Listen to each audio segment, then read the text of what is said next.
الحمد لله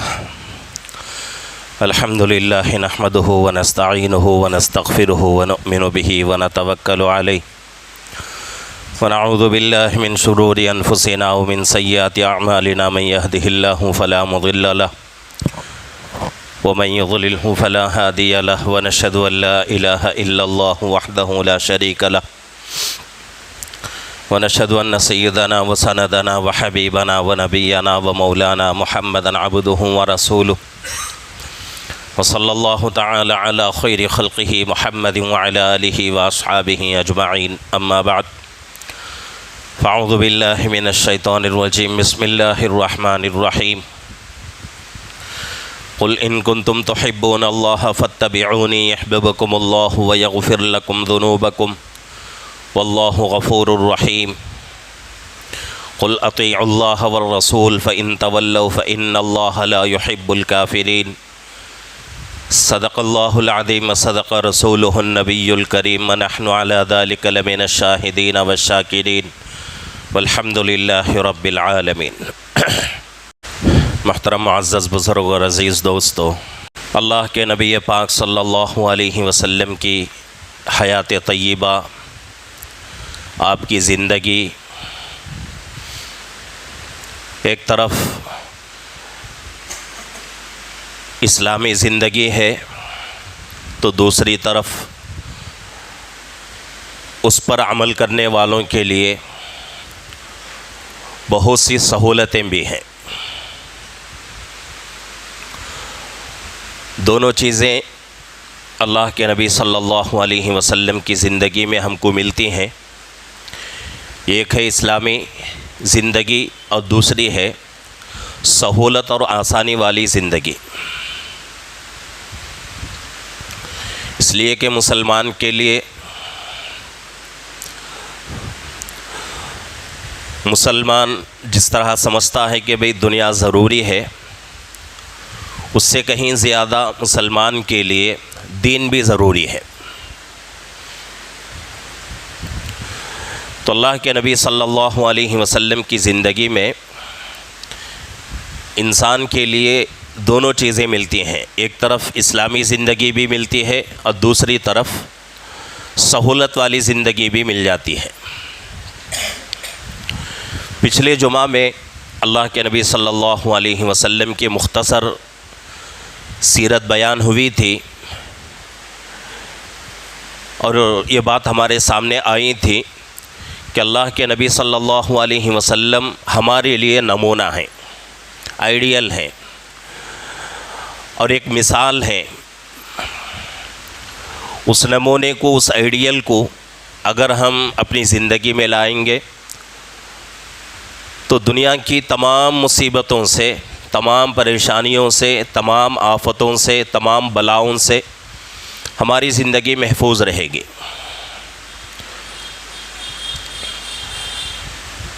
تو اللہ کے نبی صلی اللہ علیہ وسلم کی سیرت طیبہ ہمیں یہ سکھاتی ہے کہ اللہ کے نبی صلی اللہ علیہ وسلم دنیا میں پیدا ہوئے، پیدا ہونے سے پہلے والد کا انتقال ہو چکا، پیدا ہونے کے چند دن کے بعد والدہ دنیا سے پردہ فرما گئیں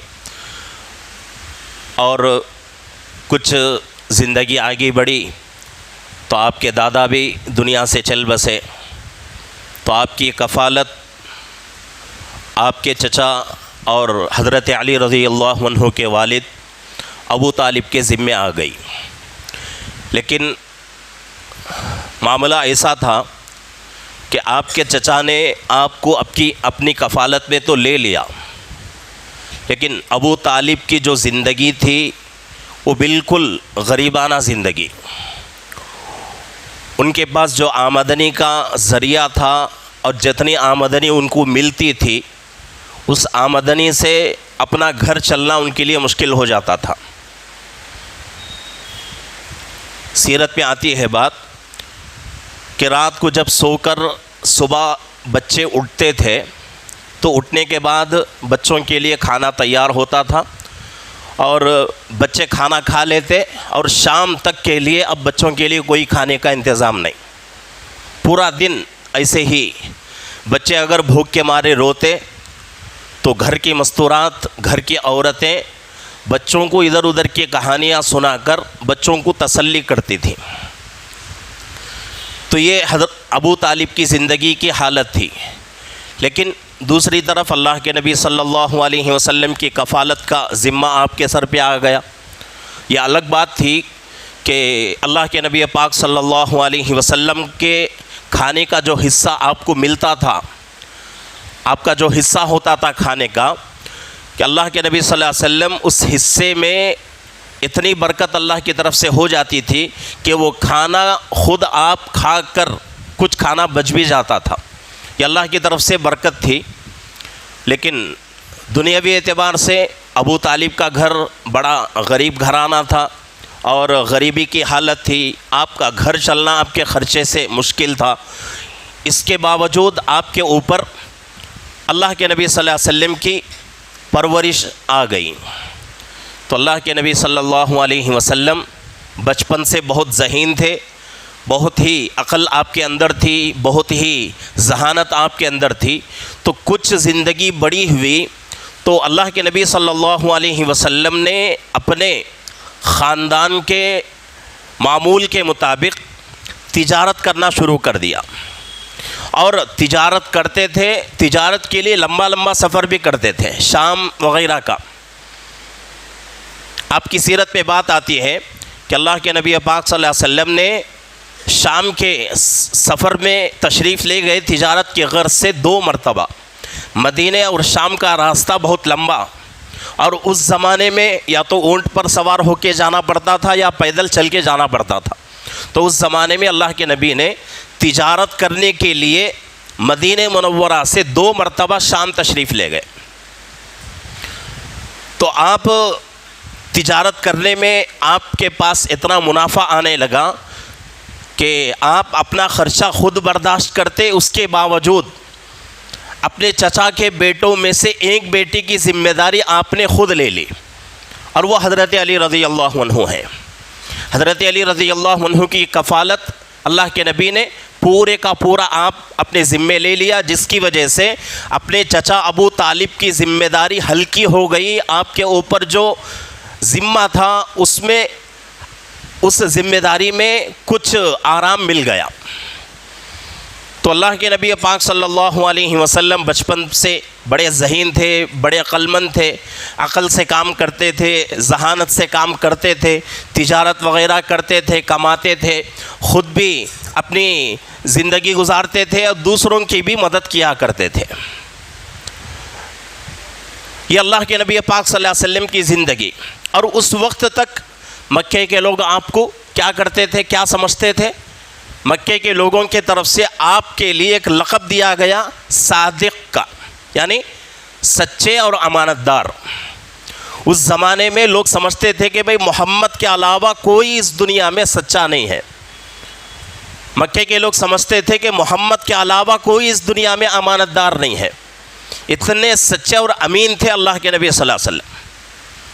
اور یہ کب کا واقعہ ہے؟ نبوت آنے سے پہلے کا واقعہ ہے. ابھی اللہ نے آپ کو نبی نہیں بنایا، اس سے پہلے کا واقعہ ہے. اور خاندان کے لوگ بڑا فخر کرتے تھے کہ بھئی ہمارے خاندان سے ایسا لڑکا پیدا ہو گیا جس کی پورے مکے میں، پورے عرب میں شہرت ہو رہی ہے، عزت ہو رہی ہے، اور اس کی وجہ سے ہماری عزت میں بھی اضافہ ہو رہا ہے. جیسا کہ آج کل اگر ہمارے گھروں میں کوئی بچہ اچھا جس کے اندر عقل اچھی ہو، ذہانت اچھی ہو، اور آگے چل کر وہ بہت اچھا کام کرے، تو اس کی وجہ سے ماں باپ کی عزت میں بھی اضافہ ہوتا ہے. ماں باپ کا نام روشن ہو جاتا ہے، خاندان والوں کا نام روشن ہو جاتا ہے. تو اس کی وجہ سے ماں باپ اپنے بچے پر فخر کرتے ہیں کہ بھئی ہمارا بچہ ہے، ہمارے خاندان کا بچہ ہے. تو اس طریقے سے اللہ کے نبی صلی اللہ علیہ وسلم کے خاندان والے آپ پر فخر کرتے تھے کہ بھئی محمد ایسا بچہ ہے، ایسا لڑکا ہے، ایسا نوجوان ہے کہ جس کی وجہ سے ہماری عزت میں اضافہ ہو رہا ہے، جس کی وجہ سے لوگ ہم کو پہچان رہے ہیں. یہ بہت بڑی بات ہے کہ بچے کی وجہ سے، کسی ایک نوجوان کی وجہ سے خاندان کی عزت بڑھ جائے، یہ بہت بڑی بات ہے. خاندان کی وجہ سے بچے کی عزت بڑھ جائے، یہ عام بات ہے. تو یہاں الٹا ہو رہا ہے، اللہ کے نبی کی وجہ سے خاندان کا نام روشن ہو رہا ہے۔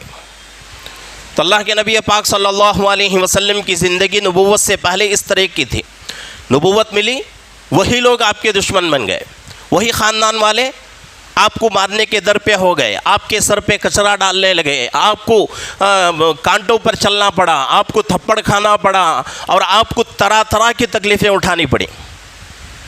کتنے سال تک؟ 13 سال تک۔ اللہ کے نبی پاک صلی اللہ علیہ وسلم کو حکم یہ ہوتا تھا اللہ کی طرف سے کہ اے محمد صبر کیا کرو۔ مکی زندگی میں صرف یہی ایک حکم تھا، صبر کرو صبر کرو۔ آج جو لوگ یہ کہتے ہیں کہ بھئی اسلام تلوار کے زور پہ پھیلا ہے، ان لوگوں کو اللہ کے نبی کی مکی زندگی کو دیکھنے کی ضرورت تھی کہ آپ گلیوں میں جا رہے ہیں، کوئی آ کے آپ کو ستا رہا ہے، نماز پڑھ رہے ہیں، ان کی وجڑی آپ کے گردن مبارک پر رکھی جا رہی ہے، جس کی وجہ سے آپ سجدے سے سر نہیں اٹھا پا رہے ہیں، آپ کے جس میں اطہر پر غلاظت ڈالی جا رہی ہے، آپ کے راستے میں کانٹے بچھائے جا رہے ہیں، کوئی آ رہا ہے گالی دے رہا ہے، کوئی آ رہا ہے مار رہا ہے۔ اتنی ساری تکلیفیں اٹھانے کے باوجود اللہ کے نبی نے یا صحابہ نے مکی زندگی کے 13 سالوں میں کسی ایک کو بھی جواب نہیں دیا۔ اس زندگی کو دیکھنے کی ضرورت ہے۔ اللہ کے نبی اور صحابہ کو صرف ایک ہی حکم تھا، وہ کیا تھا کہ صبر کرو۔ مکی زندگی مکمل ہوئی، مکہ سے مدینے کو جانا پڑا، اور کس لیے جانا پڑا؟ اپنی مرضی کے مطابق اللہ کے نبی تشریف نہیں لے گئے مدینے کو۔ سیرت طیبہ میں بات آتی ہے جب آپ مکہ سے نکل کر مدینے کو جانے لگے، مکہ سے باہر تشریف لا کر مکے کی طرف مڑ کر دیکھا، پھر کر دیکھا، دیکھ کر کہنے لگے کہ اے مکہ تو مجھے اتنا پسندیدہ ہے، اتنا مجھے پسند ہے کہ تیرے علاوہ دنیا میں کوئی جگہ مجھے پسند نہیں۔ میری قوم اگر مجھے یہاں سے نہ نکالتی تو میں یہاں سے کبھی بھی نہیں نکلتا۔ اتنی محبت تھی مکہ مکرمہ سے۔ اور یہ ظاہری بات ہے کہ ہر آدمی کو اپنے شہر سے، اپنے گاؤں سے محبت ہوتی ہے، چاہے وہ گاؤں کتنا بھی خراب کیوں نہ ہو، وہ شہر کتنا ہی خراب کیوں نہ ہو، اپنا آبائی وطن ہے، اپنے باپ داداؤں کا گاؤں ہے، تو اس لیے محبت ہونا ضروری ہے، ظاہری بات ہے یہ۔ تو اس لیے اللہ کے نبی کو بھی مکہ سے محبت تھی، لیکن اللہ کا حکم آ گیا مدینے کو جاؤ، تو اللہ کے نبی چلے گئے۔ مدینے کو جانے کے بعد اب اللہ کا حکم ہوا کہ اگر کوئی تم پر حملہ کرے تو تم بھی کیا کرو، اس کا جواب دو۔ ہم کو مدینے کو آنے کے بعد یا نبوت کے بعد مکی زندگی کے 13 سالہ اس دور کو دیکھنے کی ضرورت ہے۔ ان 20 پر 3 سالوں کی زندگی ہمارے لیے نمونہ۔ ان 20 پر 3 سالوں میں اللہ کے نبی نے ہر وہ کام کر کے دکھایا جو انسان کے لیے ضروری بھی ہے، دنیاوی اعتبار سے اور دینی اعتبار سے بھی ضروری ہے۔ ہر کام کر کے اللہ کے نبی نے بتا دیا کہ بھئی اس طرح کام کرو۔ اب اللہ کے نبی کی زندگی ہمارے لیے اور آپ کے لیے، سب کے لیے نمونہ ہے۔ ایسی بات نہیں کہ بھئی یہ صرف ایک قوم کے لیے نمونہ ہے، ایک جماعت کے لیے نمونہ ہے، ایسا نہیں۔ مسلمان تو دور کی بات، غیروں کے لیے بھی یہ نمونہ ہے۔ اللہ کے نبی کی زندگی غیروں کے لیے بھی نمونہ ہے۔ بہت سارے لوگ، ہندو لوگ کہتے ہیں کہ بھئی نبی صرف تمہارے نہیں ہیں، ہمارے بھی نبی ہے۔ یہ الگ بات ہے کہ ان کو ایمان نصیب نہیں ہو رہا ہے، وہ الگ بات ہے، لیکن اتنا تو وہ لوگ مانتے ہیں کہ آخری نبی جو آئے ہیں وہ صرف مسلمانوں کے نہیں، ہمارے بھی نبی ہیں۔ اور کتنے لوگ آج نبی کے تعلیمات کو اپنی زندگی میں لا رہے ہیں، غیر مسلم ہو کے، ہندو ہو کے نبی کے طرز زندگی کو اپنا رہے ہیں، نبی کی سیرت کو اپنا رہے ہیں۔ اور سب سے اگر یہ کہوں تو جھوٹ نہیں ہو سکتا کہ اگر نبی کی تعلیمات کو کوئی قوم بھلا کے زندگی گزار رہی ہے تو وہ صرف اور صرف مسلمان قوم۔ مسلمان اتنا نبی کی زندگی کو بھول چکا ہے، حالانکہ نبی کی زندگی، نبی کا طور و طریقہ مسلمان کے پاس ایک بہت بڑی دلیل ہے، بہت بڑا نمونہ ہے، لیکن مسلمان نبی کی سیرت کو چھوڑ کے کسی دوسرے کی سیرت کو اپنا رہا ہے۔ نبی کی تعلیمات کو چھوڑ کے غیروں کی تعلیمات کو اپنا رہا ہے۔ آج مسلمان کو نبی کے تعلیمات پسند نہیں آتے، غیروں کے تعلیمات اچھے لگتے ہیں۔ انگریزوں کا طور طریقہ اچھا لگتا ہے، نبی کا طور طریقہ مسلمان کو اچھا نہیں لگتا۔ کتنی چیزوں میں آج ہم دین سے ہٹ چکے ہیں۔ بہت ساری چیزیں ہماری زندگی میں ایسی ہیں کہ جن چیزوں میں ہم لوگ نبی کے تعلیمات کو بھلا چکے، اور یہ کہوں تو جھوٹ نہیں ہو سکتا کہ ہم نے صرف وہ بھلایا نہیں، بلکہ غیروں کے طور و طریقوں کو ہم نے خرید لیا ہے، نبی کے طور و طریقوں کو ہم نے بیچ دیا۔ اتنا بڑا ظلم ہم سے ہو رہا ہے، اور یہ جتنی بھی مصیبتیں ہماری زندگی میں آ رہی ہیں، یہ تمام مصیبتیں نبی کے طور و طریقوں کو چھوڑنے کی وجہ سے، نبی کی سیرت کو چھوڑنے کی وجہ سے۔ اگر یہی قوم نبی کی تعلیمات پر آتی، نبی کے طور و طریقے پر آتی، نبی کی سیرت کو اپناتی، تو ہماری زندگیاں ایسی نہیں رہتی، ہماری زندگیوں میں یہ مصیبتیں نہیں رہتی۔ آج اسلام کے اوپر جو لوگ کیچڑ اچھال رہے ہیں، ان لوگوں کو ہمت نہیں ہوتی۔ یہ تمام کیوں ہو رہا ہے؟ ہماری وجہ سے۔ ہم نے نبی کے تعلیمات کو بھلا دیا، نبی کی سیرت کو ہم نے چھوڑ دیا، نبی کے طور و طریقوں کو ہم نے غیروں کے طریقوں کے مقابلے میں بیچ دیا۔ اس وجہ سے یہ تمام کام ہو رہے ہیں۔ کوئی بھی کام آپ لے لیں، کیا ہماری شادی بیاہ سنت کے مطابق ہو رہی ہے؟ ہمارے جنازے سنت کے مطابق ہو رہے ہیں؟ بچے پیدا ہوتے ہیں، ان کا عقیقہ ہم لوگ کرتے ہیں، کیا وہ سنت کے مطابق ہوتا ہے؟ کوئی بھی چیز آپ لے لیں، خوشی کا بھی موقع ہو یا غم کا بھی موقع ہو، ہر چیز ہماری سنت سے ہٹی ہوئی ہے، ہر چیز ہماری سیرت سے ہٹی ہوئی ہے۔ اور یہ بات بلا مبالغہ میں یہ کہتا ہوں کہ آج ہماری قوم شادی بیاہ میں اور ناجائز چیزوں میں جتنا پیسہ خرچ کر رہی ہے، وہ پیسہ اگر اکٹھا کر دیا جائے اور اس کو جائز طریقے پر غریبوں کی مدد کے لیے اگر اس کو جوڑ دیا جائے، تو یہ بات جھوٹ نہیں ہو سکتی کہ اس پیسوں سے کئی شہر آباد ہو جائیں گے، کئی شہر آباد ہو جائیں گے۔ اس چیز کے اوپر مسلمانوں نے اور مسلمانوں کے کئی تنظیموں نے سروے کیا، غیروں کی شادیوں میں کتنا پیسہ خرچ ہو رہا ہے اور مسلمانوں کی شادیوں میں کتنا پیسہ خرچ ہو رہا ہے، تو وہ لوگ یہ نتیجہ نکال رہے ہیں کہ بھئی مسلمان غیر، جس کا مسلمان سے کوئی تعلق نہیں، اسلام سے کوئی تعلق نہیں، وہ قوم اپنی شادی بیاہ میں 70% پیسہ برباد کر رہی ہے، تو اسی جگہ مسلمان قوم 90% پیسہ برباد کر رہی ہے۔ اگر یہ پورا پیسہ ہم غریبوں پہ خرچ کریں تو انشاءاللہ غربت ختم ہو جائے گی، غریبی ختم ہو جائے گی۔ آج ہماری شادیاں کیسے ہوتی ہیں؟ کتنا فضول خرچ ہوتا ہے شادیوں میں۔ جو چیزیں ضروری نہیں اس کو ضروری سمجھتے ہیں، اور جو چیزیں ضروری ہیں اس کو بیکار سمجھتے ہیں۔ آج افسوس ہوتا ہے کہ کتنے لوگ ایسے ہیں کہ شادی کے موقع پر نکاح کا دفتر جب لکھا جاتا ہے، لوگوں کو مہر کے بارے میں معلوم نہیں۔ مہر پوچھیں بھئی مہر کتنا، تو لوگ کہتے ہیں مہر کیا ہے، مہر کا تو کیا، یہ سوال۔ لیکن شادی کے موقع پر مسلمان کو سب سے پہلے کیا یاد آتا ہے؟ اللہ کی نافرمانی، اچھلنا، ناچنا، اور اسی طریقے سے باجے گانے، یہ سب یاد آتے ہیں۔ اس سے پہلے بھی میں نے کہا تھا نکاح میں 3 چیزیں بہت ہی ضروری ہیں۔ ایک، گواہوں کے سامنے ایجاب و قبول ہو، دوسری چیز مہر کا ادا ہونا، تیسری چیز ولیمہ کرنا، یہ ہے سنت۔ یہ 3 چیزیں ضروری ہیں۔ اس کے علاوہ جتنی بھی چیزیں ہیں یا تو زمانے کی ضروریات میں آتی ہیں یا تو فضول خرچی میں آتی ہیں، اس کے علاوہ اس کا کوئی اسلام سے تعلق نہیں۔ اپنی شادیوں کو، اپنی نکاحوں کو، اپنے جنازوں کو، اپنے فنکشنوں کو جب تک ہم اسلامی نہیں بنائیں گے تب تک اللہ کی طرف سے مدد نہیں آتی۔ چھوٹا فنکشن اگر کرنا ہو، ختنہ اگر کرنا ہو تو بھی ہماری قوم کتنا پیسہ برباد کرتی ہے۔ ختنہ کیا ہے؟ سنت ہے۔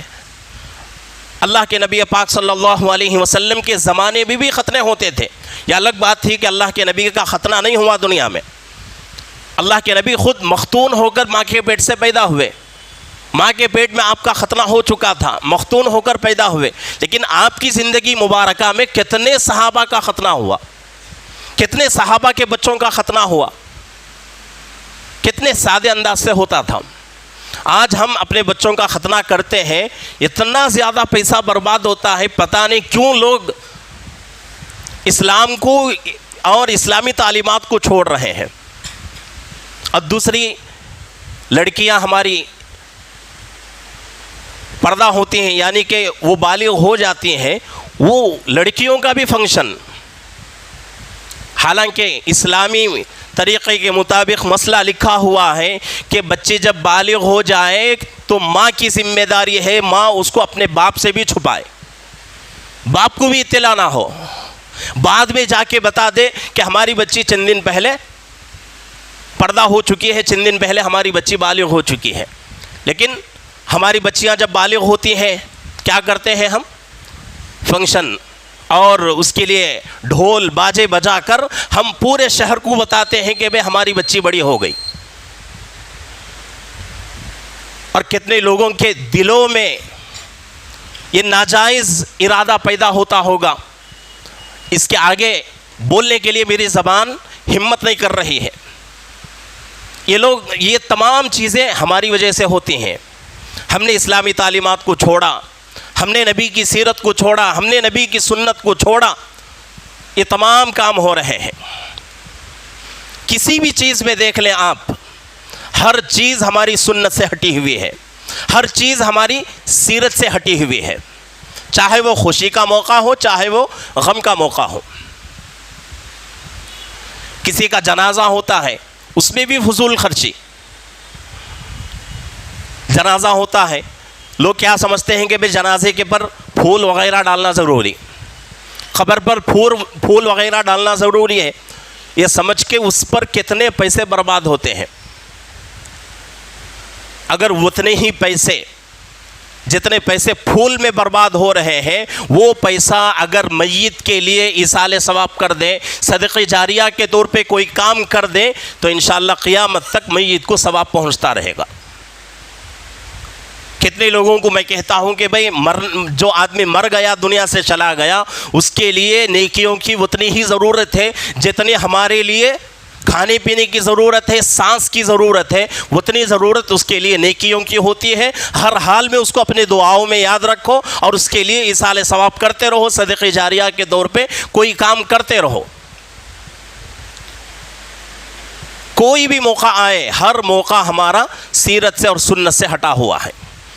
ان تمام کاموں سے ہماری زندگیاں جب تک پاک نہیں ہوتی تب تک اللہ کی مدد آ نہیں سکتی۔ کتنے لوگوں کو میں یہ کہتا ہوں کہ بھئی شادیوں میں فضول خرچی کرنے کے بجائے وہی پیسہ اپنی بچی کو دے دو، اسی پیسے سے کوئی مال وغیرہ بنا کے دے دو، بچی کے لیے فائدہ ہو جائے گا۔